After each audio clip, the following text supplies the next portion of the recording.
You're listening to the Coach's Journey podcast, exposing the struggles and celebrating the successes in the life of coaches who are action takers and creating authentic impact in today's world. Whether you're just starting out, expanding your reach, or exploding your impact, you're in the right place right now. Stay tuned and be sure to subscribe to this podcast. Now, here are your hosts of the Coach's Journey podcast. The way the industry works, like everybody, for example, in the real estate world, they talk about doors. Coaches might talk about, hey, I have this many clients. Hey, I have this kind of business, but they might not have the cash flow to show that. One of the things I actually learned from both revenue versus net profit. Both Mike Michalowicz and Grant Cardone talks about this quite a bit too. Another real estate investor. He's like, you should be using only about 20% of your revenue. In the beginning, you might use about 40%, but you should push yourself to use only about 20%. The rest needs to get reinvested somewhere else. And when I was listening to that a few years ago, I was using about 90%. Yeah. Most people are there. Like, oh shit, how the hell do I change this? I'm getting clients. I'm starting to get clients. And I'm not nowhere near 20%. So I'm halfway there. So I'm using half of my revenue for that. And half of it is getting That's still great. Yeah. But it's like slowly work in progress. But until I heard that from somebody who's had experience, and Mike Michalowicz talks about the other side of it, is that most systems for finances is set up around assuming that human beings are logical, but we're not. Yeah, that's the truth. We might logically think that this is how it should go, but in reality, it shows a very, very, especially as you have more money coming in, your lifestyle starts to go up a little bit, and then one thing after another, before you know it, now you're doing as much as you're making. You're like, okay, what the hell do I do with that? Yeah, that's where most people struggle. 100%. And I think coaches listening to this, a lot of them might be struggling to even get clients, but that might not be the biggest challenge. The biggest challenge might be is that you might have a job and you might not have enough of a cushion to even put yourself out there as a coach. Yeah. You might not even be looking at your finances properly to say, hey, if I did decide to go towards this as a transition, part-time as a coach or full-time, how long can I sustain myself? And what would that look like? If I looked at my investments and this is what I'm passionate about, this one, I think that's one of the things that holds coaches back is like, can I make money? Yes, you will be, but you're not going to make money in the first month. You need to put yourself out there. You need to do the work. Just like any other business, it takes a little bit of time for you to build on that, but you need to look at your financial situation. You need to look at what you're doing. And even Steve Chandler, I have his book there, Crazy Good. He talks about it that if you jump into let's say the coaching world, because you're building a business and you're like, I just want to make money from day one, go get a job, go find another way of making money until you build this system for this, because that's going to be a disservice to your clients because mostly your focus is going to be money. Yeah, that's so good. Going to help you. I agree. There's one thing you said many profound things, but one thing you kind of passed by it very quickly, but that was really powerful. I don't even know if you noticed it, but you said that you had millions of dollars coming in that told you that this thing is working, that you're changing your words. And to me, what I hear there is that the market decided that what you're offering out in the marketplace is valuable. Yeah. And that's something I don't think a lot of coaches understand about the capitalistic system, that because they're all kind of in their own head. I was too at one point where like, okay, what if I put this out there? Nobody cares about it. What if people it's not about you, because ultimately what's going to decide whether or not this is even valuable, whether or not you're going to make money is the marketplace. People are going to decide whether it's valuable, and that's what moves forward. And until you put it out there, you could have all the best ideas out in the world. It doesn't mean squat. Could you expand on that? Well, yeah, that's why when I first started, I was like, I want to, after reading Dan Kennedy's books, I said, I don't want to be the cheapest option. I don't want to go out there and give a cheap option. I want it to be expensive. And this was me. Okay. This is David 3.5 years ago, where he should be imposter syndrome galore. And I definitely had some of that. But like I said, I'm going to charge a lot of money. And I'm going to charge at least 20. And to me, it was a lot of money back then, $2,500 a month at least, like for people to work with me. If they work with me one-on-one, that's a different story now. But like back then I was like, are people going to do this? But then I put myself out there.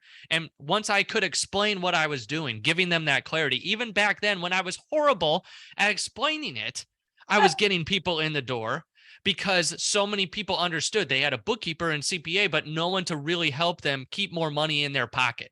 How do I take the dollars that are coming in and make sure I'm building an actual business and not going out of business or thinking about the money all the time? Like you said, like you mentioned that, Faisal, like that's crazy that so many people think of the money all the time, but they're trying to make an impact. But then their shoulders are tight and they're not able to think about anything but can I put food on the table this week? So I love what you said. Like maybe you need to get a job. Maybe you need to do something to make an impact, but the market's going to tell you if you've got something that's good. Like that's where also that helped me go from, do I need to keep doing this myself, keep it very small and squeeze the profitability margin to Grant Cardone figures where you could be doing like 80%, net profit margin. But that was also too, I wanted to make that impact. Like we even talked about before, like, do I want to change the world or do I want to change my world? Like just the people that I'm interacting with now.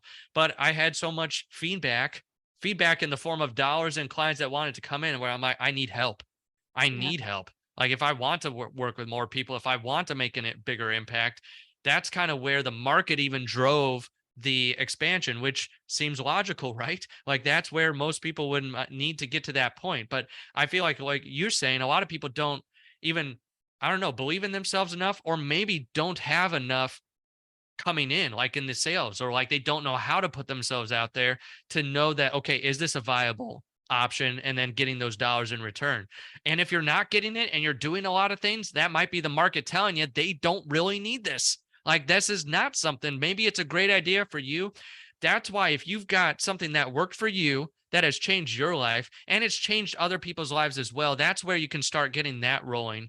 And one other thing that I wanted to touch on that you, in the last point of like, as you scale your business or like the different, stages that you're at, another book, I think this will provide a lot of value to the coaches out there and the consultants, that Mike McCallowitz has another book, not just Profit First. Profit First is all about how do I get more dollars to stay in my bank account and be profitable, and a good system for it. So definitely pick that one up. But he has another book, Fix This Next. And it's an incredible book because it's about, like, if you've heard of Maslow's, hierarchy of needs for your personal life and like all that, but this is like the business hierarchy of needs, where it's got the little pyramid. And it's like, what's broken and what do I need to fix next? So if it's like, I don't have enough sales to feed my family, well, that's the bottom of the pyramid. Like sales has to be there. The engine has to be driven. Like you have to have leads to come in and you have to have money coming in to even manage it. That's where profit is the next step of that pyramid. So like I have to have sales coming in, but then I have to manage the dollars. As soon as they're in my bank account, I need the profitability there to then fuel more sales and to fuel the engine to make sure that, hey, that I am able to continue building this like I want to, and that I'm able to have a business that is not kicking my butt all the time.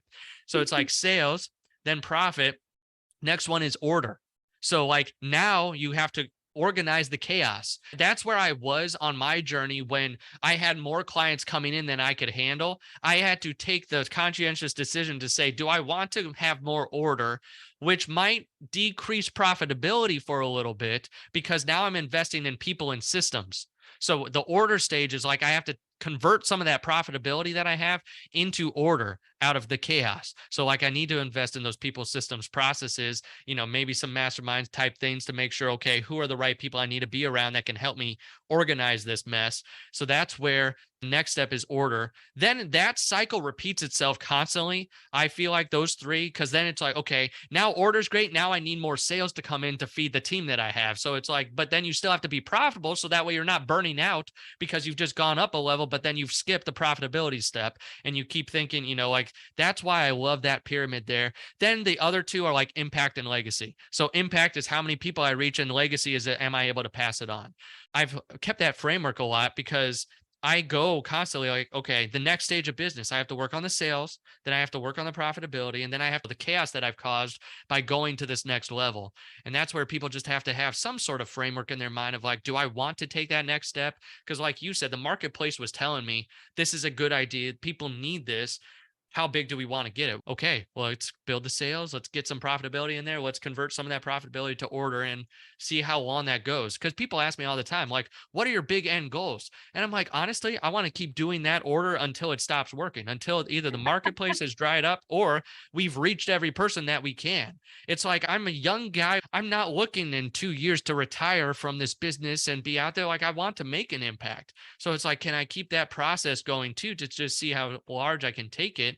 And that's why the play of the book and getting the book out there, which was not just a big business card, which it's a great credibility piece for sure. It gets me on stages, it gets me into different rooms and stuff, but it's also built as a book that can actually help people. Like people have taken that, not worked with me and had good success. And I'm like, boom, the book is really accomplishing what I want it to accomplish, but then in turn helps other people know about it. So there you go. I'll stop there. I'll let you get back to like the main question, but that's where I feel like the marketplace really does have that big effect of how big you can get. You might have a good idea, but then the marketplace is going to tell you how big of an impact you're going to make eventually.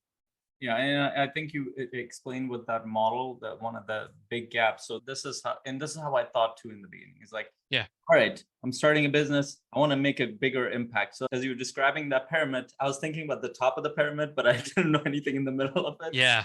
Feel like just working with real estate investors as well as coaches. And one of the reasons why I connected with real estate investors, even without being a real estate investor, is because I saw that I had the same goddamn problems that they do. So I think one of the things that most coaches and even investors, when they jump in, because a lot of them come from like a work world, a corporate world, they had a job for it, they are trained to think a certain way. That is not how business works at all. Like most of what we're taught does not apply when you're in day-to-day operation. It looks like it might, like if you just find a few clients, it does not. There's so many variables and it takes quite a bit of time and work for your mind to even understand the variables in there. So I think most coaches and most people who come from a job world, like I struggled with that for 2 years. And I thought I was the only one. But as I was going through, I'm like, there were so many things I needed to make sense of. And I kept underestimating it. So I think most people underestimate what it takes to build a business. Yeah. It's a longer term journey. The focus, like you said, you need to build the systems. And that's what our focus is in CMC as well, is that let's help you build the business system rather than get you a couple of clients, because that is not going to help you build a business. Yeah.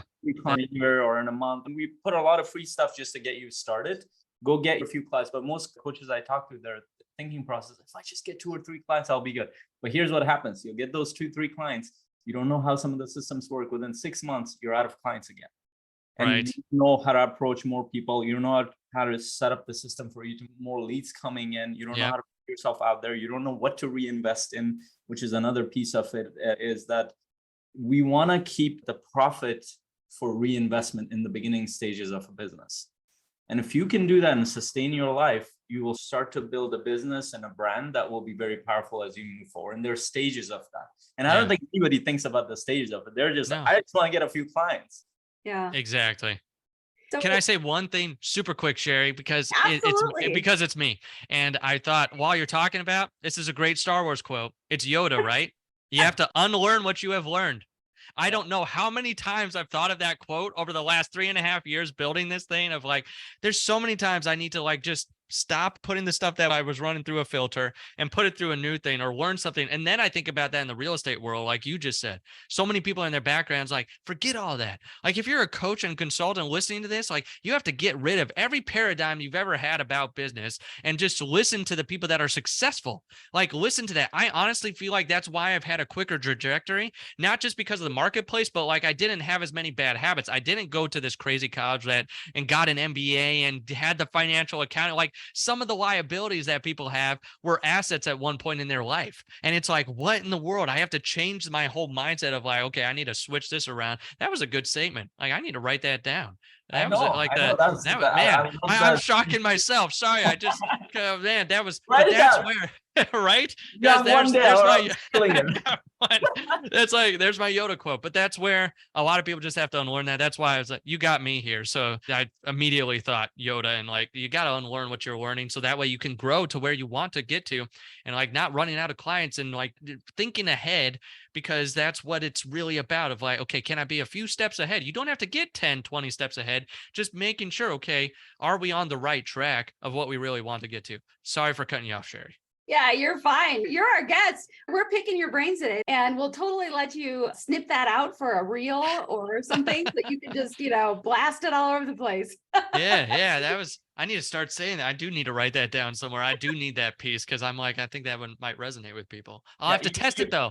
Even though I like it, doesn't mean other people like it. So see, I got to go on stage and see how people react to it. Yeah. So- And just, yeah, Sheri, before you go into the 4 questions, I just want to share a couple of things that might be like things to take away for coaches themselves.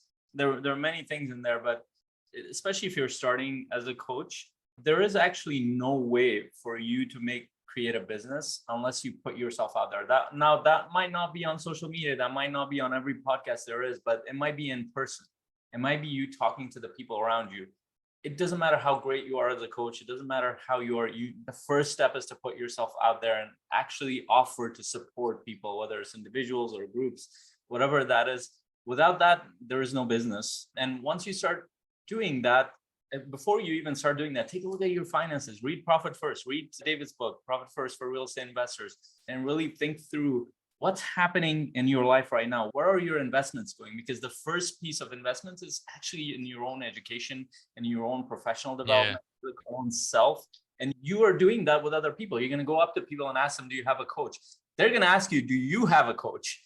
And if you don't, that's a struggle point, because it'll be very hard for you to sell that. And that's part of what we do in CMC, is to help you get not only the professional development support, but help you get a coach as well as you're working through that, and help you get the resources for you to move forward, to build a system, a long-term scalable system for you to build a profitable business that will support you, but also serve a lot of people in the process. There's a huge need for coaching right now out there. It used to be very small. Now it's picking up like wildfire. It's in the real estate world, it's in the business world, it's in the entertainment world, it's in the athletic world. And even normally people are more and more aware of it. And as this is building up, you might fall behind if you don't jump in and invest in this. And we're here to support you. So go to the links below, join our Facebook group if you're listening to this outside, or just go to coachingmastercommunity.com and you'll be able to gain a lot of information out of that. I will let Sheri take this before she starts messaging me a bunch of stuff that I won't like. Shut up. Faisal. I'm just kidding. You always have so much good stuff to say. The challenge is our listeners don't have a full day to sit and listen to one long podcast. Well, first of all, I want to say, David, I adore what you do. And I first heard about Profit First from Mike Michalowicz. I think it was when he wrote his book back in like 2015. I had a large mental health practice.